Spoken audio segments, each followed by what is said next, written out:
Hi friends, అందరికీ good morning అండి. మన తెలంగాణ రాష్ట్రంలో రేషన్ కార్డు లబ్ధిదారులకు మన సీఎం రేవంత్ రెడ్డి గారు ఒక గుడ్ న్యూస్ అయితే చెప్పారండి. సో వాళ్లకు ఇప్పుడున్న వస్తువులతో పాటు మరికొన్ని వస్తువులు కూడా ఇవ్వడానికైతే ప్రభుత్వం అయితే ప్లాన్ చేస్తుంది. అలాగే దీనికి సంబంధించిన పూర్తి వివరాలను మనము ఈ వీడియోలో తెలుసుకుందాము. అలాగే ఎవరైతే మన ఛానల్ చూస్తున్నారో, మన వీడియోస్ చూస్తున్నారో జస్ట్ లైక్ చేసి మన ఛానల్ని సబ్స్క్రైబ్ చేసుకోండి. తెలంగాణ పథకాలకు సంబంధించిన ఎలాంటి అప్డేట్స్ వచ్చినా కూడా తప్పకుండా మీ అందరికీ తెలియజేస్తాను. సో ఇంకా మనం అప్డేట్ అయితే చూద్దాం.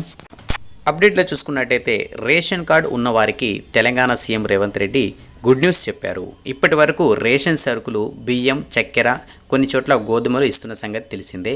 అయితే వీటితో పాటు మరికొన్ని సరుకులు అదనంగా ఇస్తామని చెప్పేసి సీఎం ప్రకటించారు.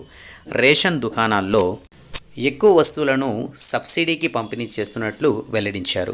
సో ఇదండి మనకు వచ్చిన అప్డేట్. సో ఇందులో మనం చూసుకుంటే రేషన్ కార్డులు ఎవరికైతే ఉన్నాయో సో వాళ్ళకి ఇప్పుడున్న వస్తువులతో పాటు అదనపు వస్తువులను అయితే ఇస్తారని చెప్పేసి కూడా మన సీఎం రేవంత్ రెడ్డి గారు అయితే చెప్పడం అయితే జరిగింది. సో ప్రస్తుతానికైతే మనకు బియ్యం, చక్కెర, కొన్ని ప్రాంతాల్లో అయితే మనకు గోధుమలు అయితే ఇస్తున్నారు. అలాగే దీనికి సంబంధించి మరికొన్ని సరుకులను యాడ్ చేసి ఇవ్వడం అయితే జరుగుతుందండి. నెక్స్ట్ ఇంకొక ఇంపార్టెంట్ అప్డేట్ ఏంటంటే, సో ఎవరైతే ఇంకా ఈకేవైసీ చేసుకోలేదో తప్పకుండా మీ దగ్గరలో ఉన్న రేషన్ దుకాణాల దగ్గర వెళ్ళి ఈకేవైసీ అయితే చేసుకోండి. ఎందుకంటే మన రాష్ట్ర ప్రభుత్వం ఏదైతే పథకాలు ప్రవేశపెడుతున్నారో కంపల్సరీగా వాటికి రేషన్ కార్డు ఉండాలని చెప్పేసి కూడా చెప్పడం అయితే జరిగింది. సో కాబట్టి ఈ ఈకేవైసీ ప్రాసెస్ కంప్లీట్ చేసుకోండి. అలాగే కొత్తగా రేషన్ కార్డ్స్ ఎవరైతే అప్లై చేసుకున్నారో వెయిట్ చేస్తున్నారో తప్పకుండా మీకు త్వరలో ఒక లేటెస్ట్ అప్డేట్ అయితే వస్తుందండి. వాళ్ళు కూడా ఇవ్వడం అయితే జరుగుతుంది.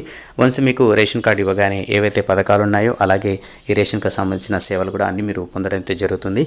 సో ఇదండి ఈరోజు అప్డేట్. అలాగే ఈ రేషన్ కార్డుకి సంబంధించి అలాగే తెలంగాణ అప్డేట్స్కి సంబంధించి ఎలాంటి ఇన్ఫర్మేషన్ వచ్చినా కూడా తప్పకుండా మీ అందరికీ తెలియజేస్తాను. జస్ట్ మన ఛానల్ని లైక్ చేసి సబ్స్క్రైబ్ చేసుకోండి, మీకు అప్డేట్స్ అయితే వస్తూ ఉంటాయి. నెక్స్ట్ అప్డేట్తో మళ్ళీ కలుద్దాం. అంతవరకు keep smiling. Have a nice day.